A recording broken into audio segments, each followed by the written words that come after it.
Welcome to Great Lakes Church Halloween edition.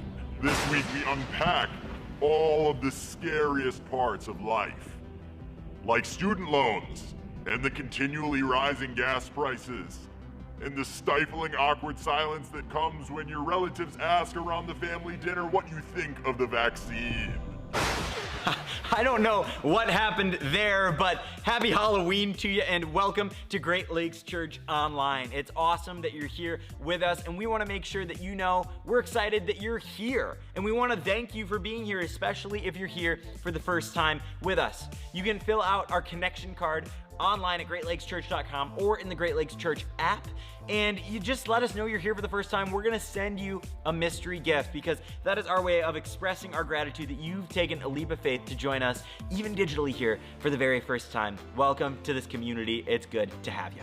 Be sure to use that connection card as well if you want to request prayer, you want to take the next step in your relationship with Jesus, or maybe you just want to know more about who we are, what we do, and why we do it. Now, before we kick into service today, I got 3 things that you need to know, and we're calling it the top 3. That's right, because these are the top 3 things. So if you go to the Great Lakes Church app, if you go to greatlakechurch.com, you'll see a button and you can find any of these links, okay? Number 1, drum roll please. We're on TikTok.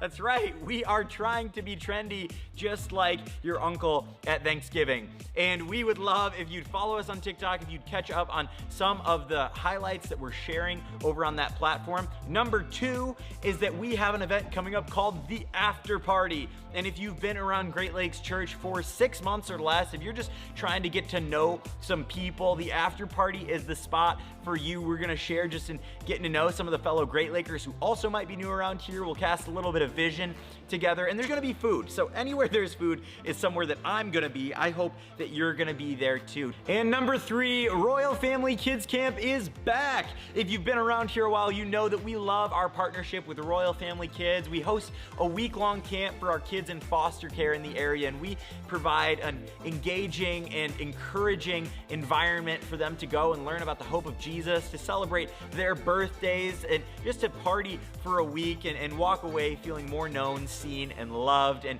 camp is being hosted again this year, and we are recruiting counselors, okay? We are recruiting any volunteers who are willing to help us in any way. And if you want to know a taste of what you'd be getting into, check out this video.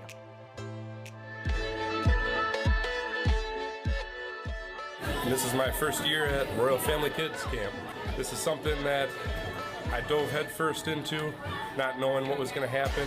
I got the pleasure to serve here at RFK. You know, this week comes with so much anxiety beforehand. This will be my 3rd year. And, you know, God works in crazy ways, and he really blessed me this whole week. This is my 2nd year.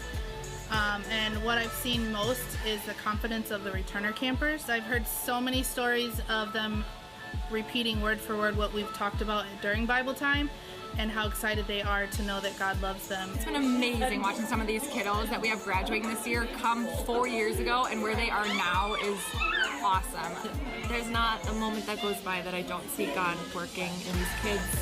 48 kids this year, and being able to have them overcome their fears. I keep coming back because I like to see the relationships grow. One of my favorite memories so far of camp has been just seeing their returning campers come and get off the bus and see their counselors and their smiles on their face. And I just feel like they really warm up and come to themselves as this is their family. So crazy how God's connected with these kids. And they actually sit and intently listen to everything that they've learned and tie it into their real lives, and they understand that God loves them. Personally, for me, my heart has never been fuller. Seeing kids who come from places and experience all the hurt that they end up feeling in their life have a smile on their face. This is beyond any words I could say. It's so amazing, man.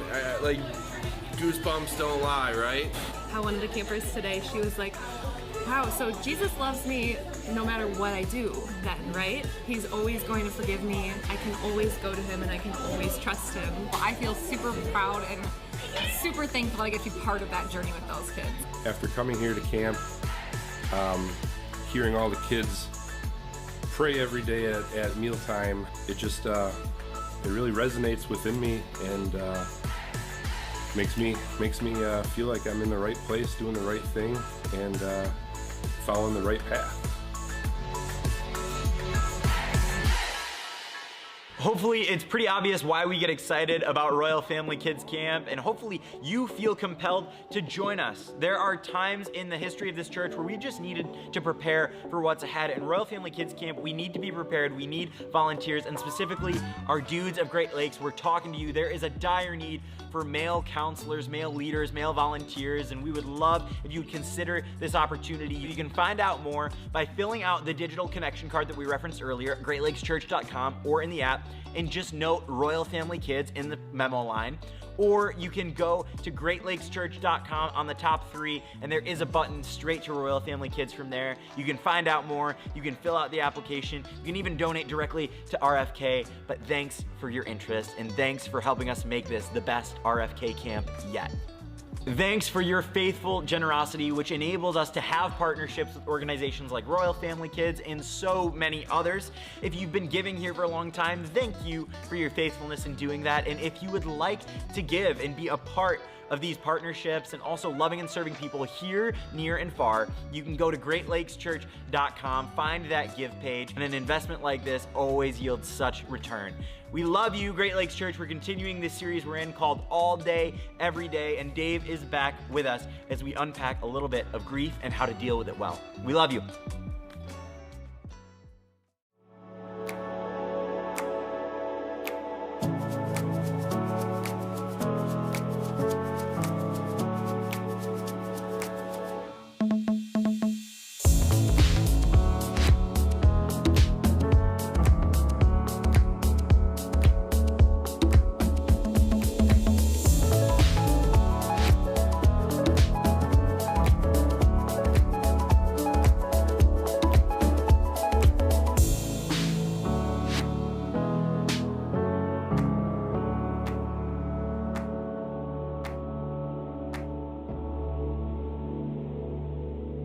Hello? Guys, it is good to see you. Every week we start by welcoming our campuses. So Kenosha campus, we welcome you. Racine campus, we welcome you. To all of our friends online, thank you for joining us regardless of where you're at. It is amazing how many stories we are now getting, and regularly, at least on a weekly basis, and from people in different parts of this country who just say, man, I'm engaged with you guys. I'm supporting the ministry and believe in what's happening at Great Lakes Church. We just want to say thank you. And to the beautiful, wonderful, incredible people in the room with me, guys, good to see you. It's like a bunch of trained monkeys in here, man. You guys just know what to do. So here's the deal. A few weeks ago, we launched a series called All Day, Every Day. And the whole reason that we're doing this series is to confront a tension that so many of us who are followers of Jesus have. And that tension is that we want it to be a normal part of all day, every day, a regular routine in our life, to be growing and maturing and taking steps forward as followers of Jesus. But more often than not, if we're honest, we just feel stuck. Sometimes we even feel like we're moving backwards. And so there is this gap between who we are and who we want to be. And most of us could say, I think with, pretty much a whole lot of confidence that we can relate to what the Apostle Paul told followers of Jesus living in the first century when he said, I want to do what is good, but I don't. He says, I don't want to do what is wrong, but I do it anyways. Right? So we can relate to him, right? Because we say things like, well, I want to forgive, but there's this thing inside of me that always feels this need to retaliate. Right? I want to be generous, but I can't seem to get there. I can't seem to let go of what I have, right? I want to be more accepting of people who don't look like me or believe like me or behave like me, but it's so incredibly difficult. I want to be moving forward in life and feel like I'm winning, but we've always been Bear fans in this family, and so we just hold on to the past, right? And so part of the reason that we feel this tension is because we have this image in our mind of what it looks like to follow Jesus. We have this ideal picture of like, if I'm going to follow Jesus, it's going to be rainbows and unicorns and cotton candy, right? It's going to be good all the time. And it's not just following Jesus that we do this. This is like every area of life. We do this with marriage, right? We have this ideal picture of what marriage is going to be. That's why when you look at wedding pictures, You know, people on their wedding day, they're smiling at each other. Their eyes are glazed over. There's drool coming, off their chin. It's just like, we love each other, and we're going to spend the rest of our lives together. We're going to complete each other. And I kid you not, this is not a joke. Every wedding that I officiate, I say the same thing. I say, hey, I know you're here because you think you're compatible with one another. Guess what? You're not compatible.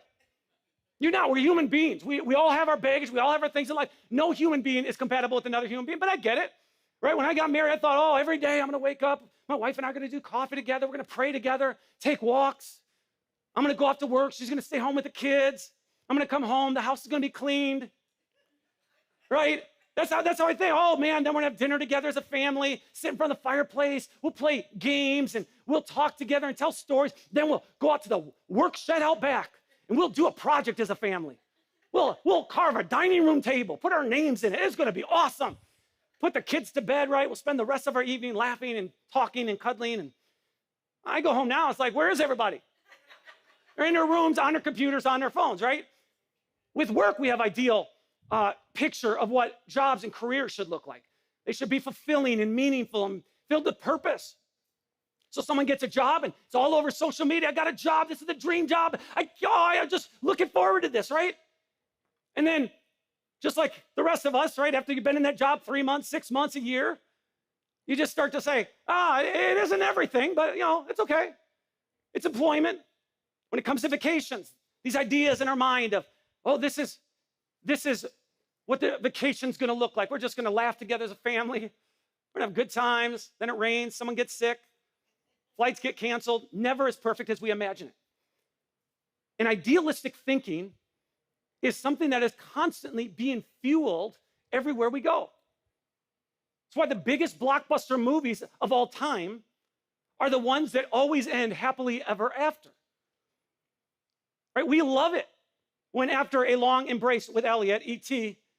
gets back on the spaceship and goes off with his friends. This is how we're built, right? We love it when Dorothy wakes up from her dream. She's no longer in Oz, but she's in bed surrounded by her family. We love it when Nemo's dad heads back for the long journey home with his little clownfish by his side. Or when, after 3 hours of atrocious acting and forced dialogue, the ship finally goes down and Leonardo freezes to death. All right, we love these idyllic stories that unfold in ways that make us feel good. But these kind of stories, what they do is they fuel in us this desire for a picture-perfect, flawless, idealistic life. And so we become followers of Jesus, and we just think, man, I'm going to have victory over this, and I'm going to overcome this, and I'm going to be able to say no to this temptation. But here's the deal. You already know this. That is not real life. Life is filled with losses and challenges and all kinds of struggles. And if we're not prepared emotionally for the difficulties in life, we will inevitably find ourselves stuck in our spiritual journey. And that's why the big idea for this series is that it's impossible to be spiritually mature while remaining emotionally immature. It's impossible to be spiritually mature if we're driven by our instant gratification all the time. It's impossible to be spiritually mature if I'm unable to relate to or care about or empathize with the needs and hurts and pains of other people. It's impossible to be spiritually mature if I'm always pointing my fingers and I'm always blaming at people who do not do things that I think they should do, or vote the way I should vote, or live according to how I think they should live.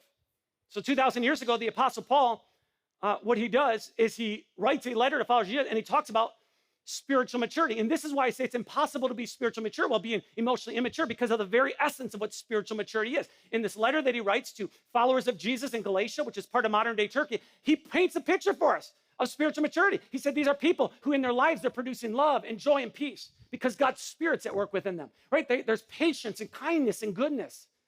There's faithfulness and gentleness and self-control. These are the marks of someone who has grown and matured in their emotions. It's a picture of spiritual maturity, but these things cannot evidence themselves in our life if we're emotionally unhealthy. And so this entire series has been about confronting our emotions and looking at the deepest parts of who we are and peeling back the layers. Now, if you missed last week or you're just joining us, what I want to do here just for a few moments is I want to give a quick recap of this series and the things we've talked about so far. So one of the things that we talked about in the first couple of weeks is how emotionally healthy people are self-aware. Emotionally healthy people, they know themselves, they know their strengths, they know their weaknesses, they know their likes and dislikes. They're very confident in who they are. They're comfortable in their own skin. They understand how they're perceived by others. They are self-aware. And so it just makes sense that every time we grow in self-awareness, we are taking steps toward emotional health. And then there's another week we talked about how emotionally healthy people are mindful of the ways that they have been shaped by others.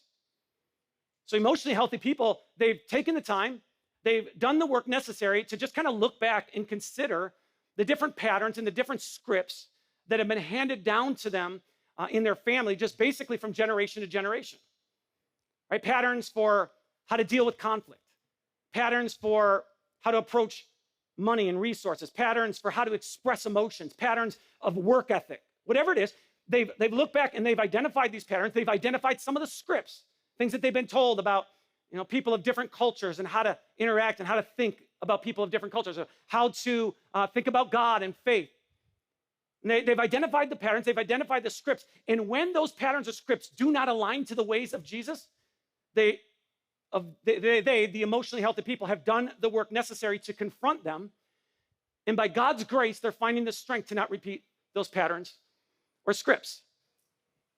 And again, it should just make sense that every time an unhealthy pattern is broken, every time a script is being rewritten, we're taking steps towards emotional health. And then last week, we talked about how emotionally healthy people persevere when they hit a wall. Right? Walls are those defining moments in life that have the ability to break us and to cripple our faith. And every one of us at different seasons of our life are going to hit walls. This isn't something we hit every day. It's not something we hit every week or every month, but there are key moments in our life. They have the ability to break us and cripple our faith. And we talked about how if we persevere and we stay faithful and we keep moving forward in those moments, eventually it's going to result in a deeper faith and a deeper understanding of God. We're going to know God in ways that we never would have known him if we had not hit the wall. And so we become more and more emotionally healthy if we persevere. But if we quit, right, if we hit a wall and we give up, we walk away, we will remain emotionally immature. Now, today what I want to do is take on a completely different angle, and I want to talk about how emotionally healthy people are people who grieve their losses. Now, a few months ago, we talked about how to help someone going through a season of grief and loss. But today what I want to do is I want to talk about when we personally experience a season of grief and loss. And it's a very timely talk for me personally because I mentioned this a couple of weeks ago, but my father-in-law, Joe, he passed away at the beginning of October. And so we're about to hold a funeral for him. He was cremated, and so we were able just to put it off, and now the family's getting together, and Joe lived in Texas, and we're going to all be getting together in Rockford, Illinois, which is where he lived for a long time. But Joe is one of the most amazing individuals I've ever met. He is the male version of my wife, Rindy. All right, so if you know Rindy, very kind, very loving. She is a peacemaker, right? Opposites attract, so we somehow found each other. And Joe, like Rindy, is kind of quiet, didn't talk a lot. But I'm not saying this just to say it. I'm telling you, this is the truth. He has communicated to more people and influenced more lives than I ever will. And he did it through his writings and through his movies. So Joe started out early on as a sports reporter who covered the Rockford Peaches, a women's baseball team in Rockford. That was one of his early jobs, is covering that team. And then over the years, he ended up authoring or co-authoring more than 60 books. His most popular book that sold millions and millions of copies, been translated into more than 40 languages, is a book called Johnny. It's on the story of Johnny Erickson Tada, a lady who became a quadriplegic when she had a diving accident. Then he ended up writing 6 books with Oliver North.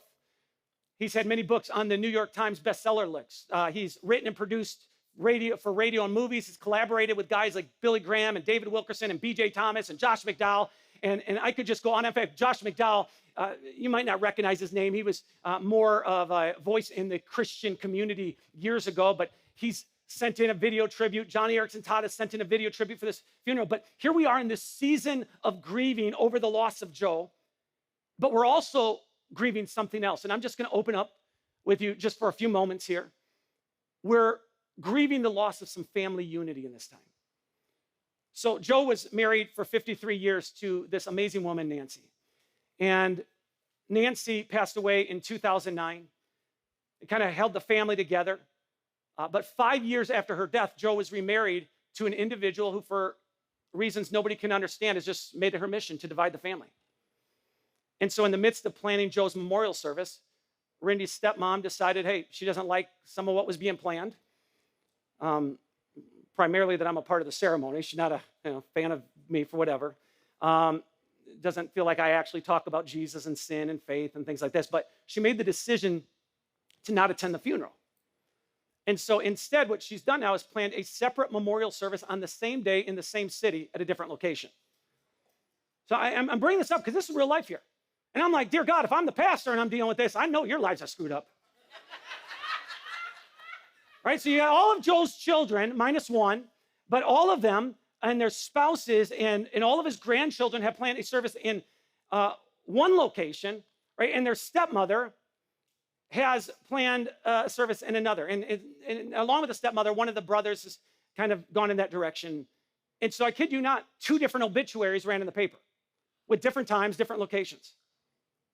And I'm not telling you this, I promise you, to bring you into family drama. I'm telling you this because, again, I'm living it right now. And the chaos of the past week has been a distraction for grieving the loss of Joe.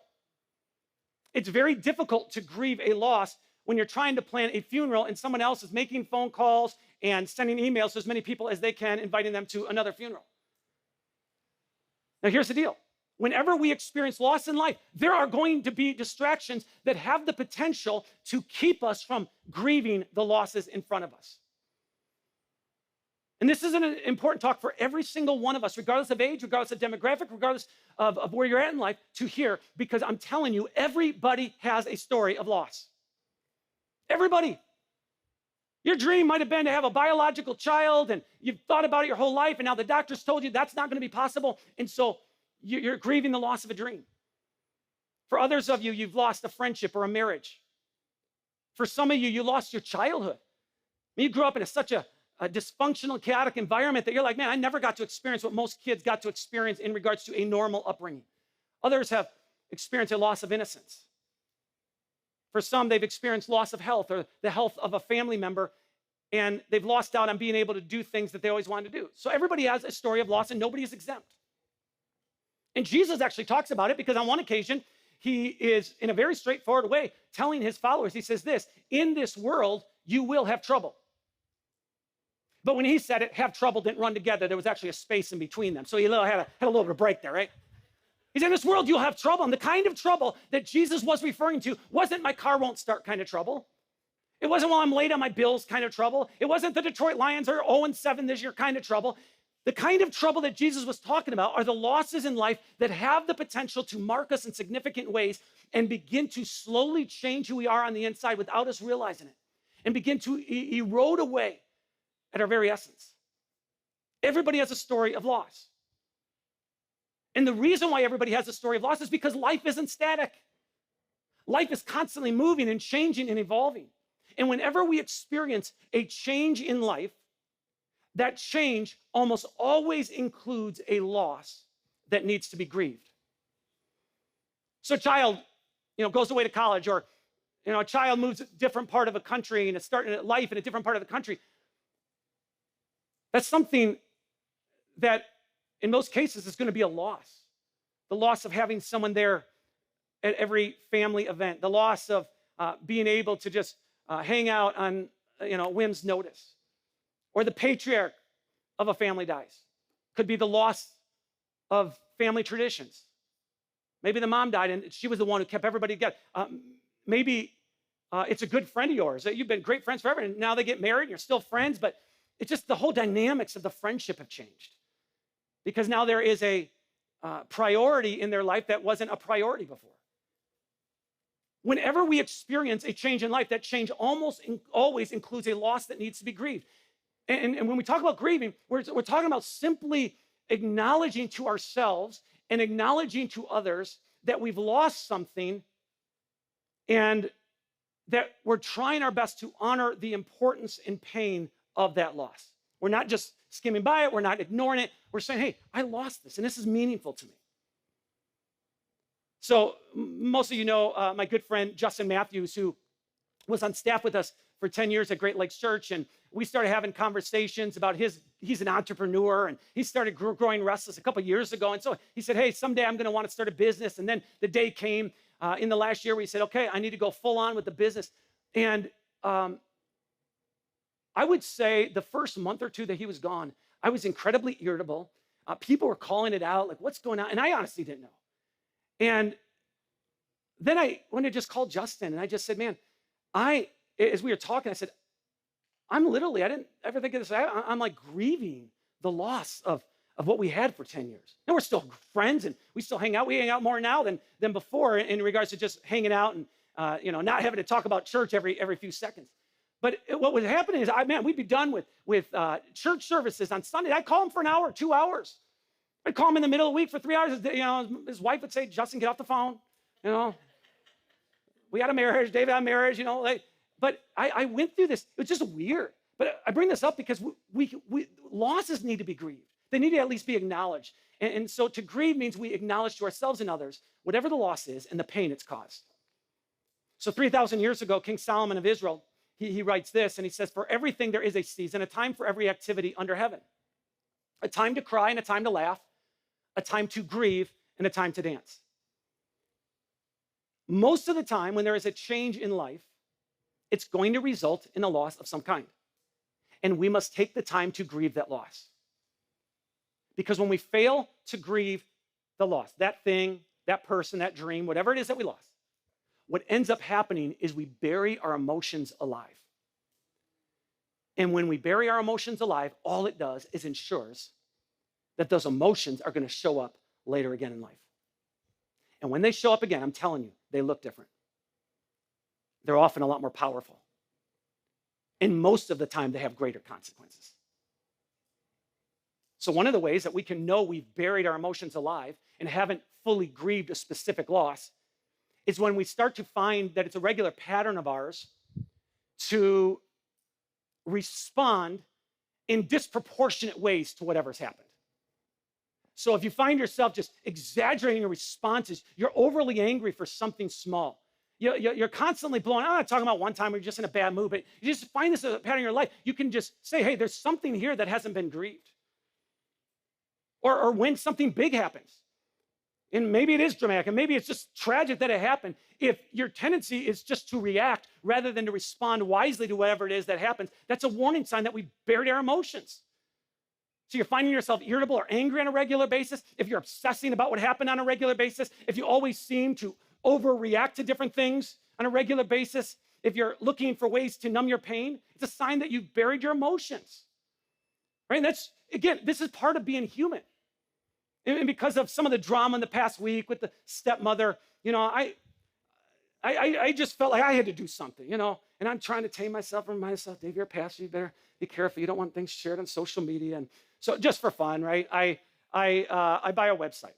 I buy her name.com. So her first name, her last name.com. And I say to my son, Jaden, who's 15 years old yesterday, I say, hey, Jaden, I said, go to this first name, last name.com. And as he goes there, he looks at me and says, you are petty. Because that website redirects to greatlakechurch.com. I just had to do it. I thought, you think that's petty? You're lucky I ain't sharing with us what else I did, right? It's just, there's something in us that I think as human beings, right? We reflect it all differently, but it's a sign that we bury our emotions. And if we, again, erupting over smaller things or reacting instead of responding. And not paying attention to our emotions has consequences. So here's the deal. If you fail to grieve, just know this. Everyone around you will eventually feel what you failed to grieve.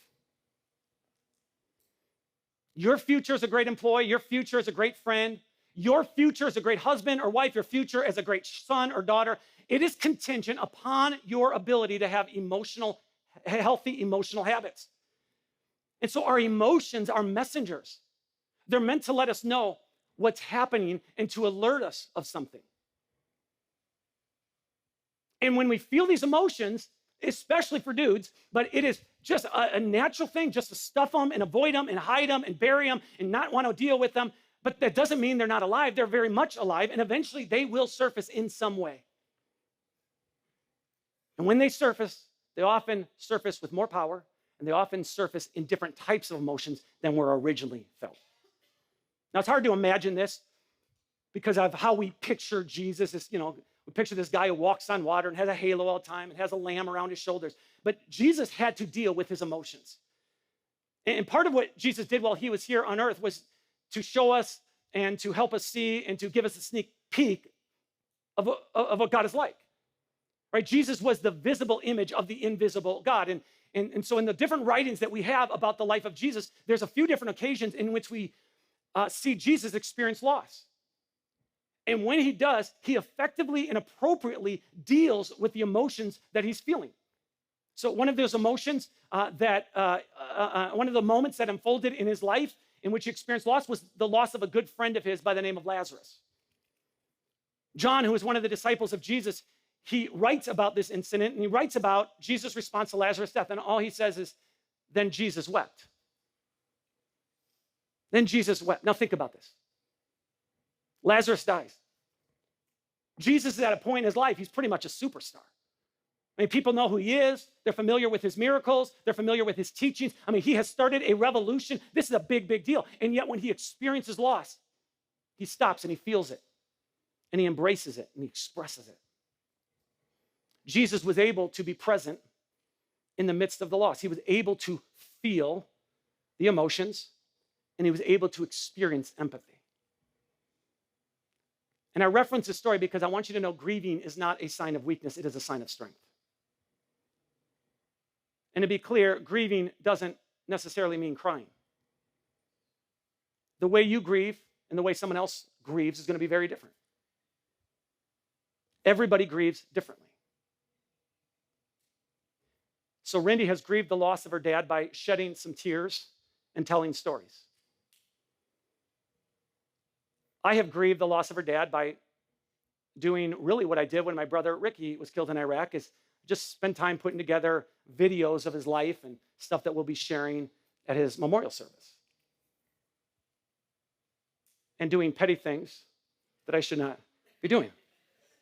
Right, but this is it, right? Some people, they grieve inwardly. Other people, they grieve in very outward and expressive ways.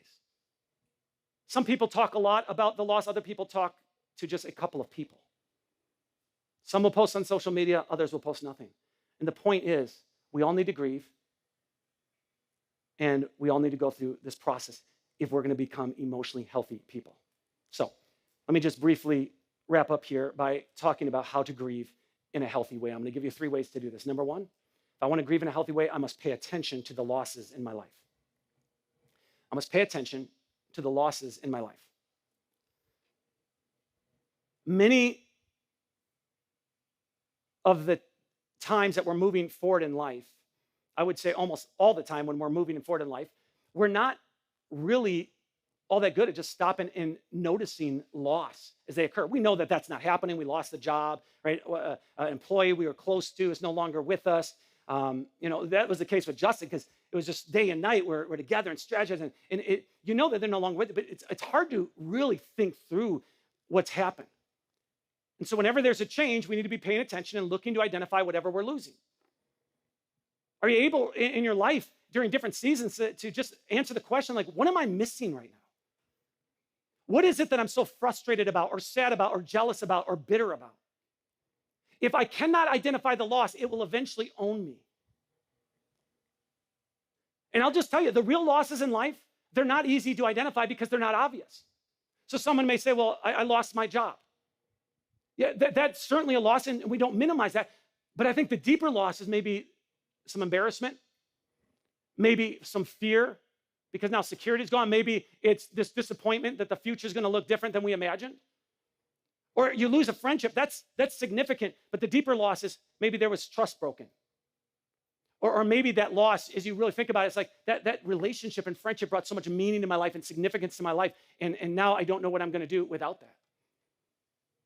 So it is important to identify what it is that we've really lost. And so let me ask you, when you lose something, if you can think of something you've lost in the recent months, can you identify it? Can you say it and articulate it?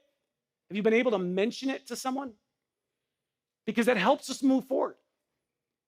There's a biography in our Bible about a guy named Job. Job was a good man. He was a godly man. And as the story unfolds, we also learn that he was a faithful husband and a devoted father, an incredibly wealthy landowner. So he is at the top of the world. And then in just a very short period of time, Job experiences an avalanche of losses in his life.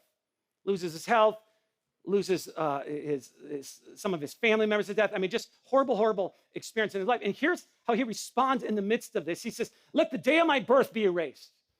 And the night that I was conceived, let the day be turned to darkness. Let it be lost even to God on high, and let no light shine on it.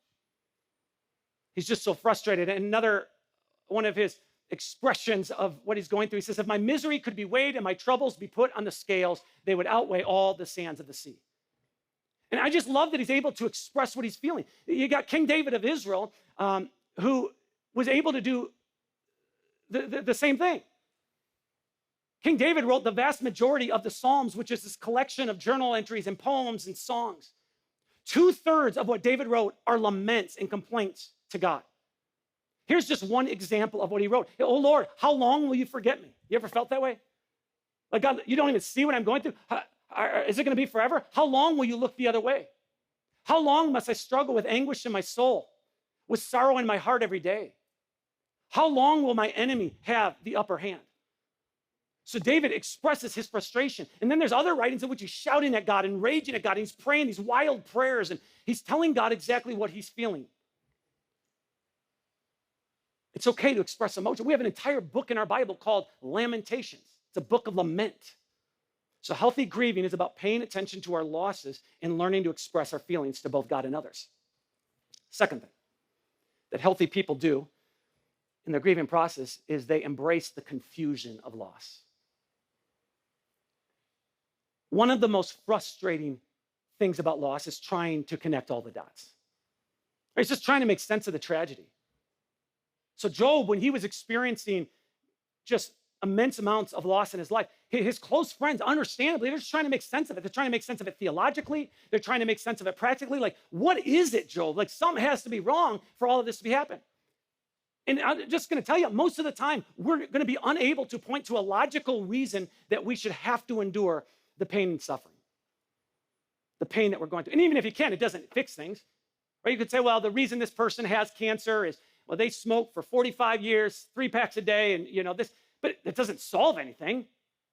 And so it tends to happen in moments that we can't connect the dots and nothing logical can come out of what we're going through, is we come up with trite little phrases to help us deal with the weight of our losses. So somebody dies and we say dumb things like, well, God needed another angel, right? Or somebody has this unbearable amount of stress in their life. Like, God doesn't give you more than you can handle. Just know he's with you right now, right? Someone's relationship ends in divorce and we're like, there's fish in the sea. Let me tell you, there's other ones out there. And just unintentionally, I think we trivialize the situation by trying to make sense of something that doesn't make sense. And so part of the grieving process is giving up control and realizing that loss doesn't always make sense. Loss is rarely good. God can bring good out of it, but it's rarely good. It rarely makes sense. We rarely will be able to connect the dots. Third thing. If we're going to grieve in a healthy way, we must allow the old to give birth to something new. This isn't going to happen overnight. This may not happen even in months. This may be years and years. But grieving in healthy ways is not just about letting go. It's about allowing the grief to bless us. The central message of Jesus, the central message of what so many of the scriptures are pointing to, is that suffering and death bring resurrection and transformation. So Jesus put it this way when he was talking to a couple of his disciples. He says, I tell you the truth, unless a kernel of wheat is planted in the soil and dies, it remains alone. But its death will produce many new kernels, a plentiful harvest of new lives. Our God is a living God. And if we learn to grieve our losses in a healthy way, there will be some sort of resurrection. And we need to hear this because all through life, we're facing many, many types of deaths. That's just the reality. And the choice is whether these deaths will be terminal and they'll crush our spirit and our life, or those deaths will open us up to new possibilities for God to do something transformational in us. So we graduate, and now we're dead to being a student. We're no longer a student, and we're moving on, right? We get married. We're dead now to our single life. We're no longer single, and now we have a new life as a couple. It doesn't mean we don't grieve the different things, right? I'm no longer in high school. I'm no longer in college. I'm going to see these people on a regular basis. It's going to be hard, but now there's something new in store. And when we experience loss, what we have to do is guard ourselves against all the things that want to distract us from the grieving process. We become stronger and healthier emotionally when we grieve in healthy ways. And the stronger we become emotionally, the more mature we are able to become spiritually. We're able to grow in love, in joy, in peace, in patience, in kindness, in goodness, in faithfulness, in gentleness, and self-control. We're no longer feeling stuck all the time. All of a sudden, it's an all day, every day, I'm taking steps forward. It may not be leaps and bounds, but I'm moving forward. Because this is a lot to wrestle through, because this isn't an overnight process, one of the things we've been doing each week is just closing with a simple prayer and saying, God, you got to open our eyes. You got to open our ears. You got to help us see. So we do it again today. We pray, search me, O God, and know my heart. Test me and know my anxious thoughts. Point out anything in me that offends you and lead me along the path of everlasting life. Father, give us ears to hear what you say to us. Give us eyes to see what you want us to see. Help us in seasons of change to be able to quickly identify the loss and the courage to grieve it so that we don't carry it with us and then have it reveal itself in ugly forms later on. We pray this in Jesus' name. Amen.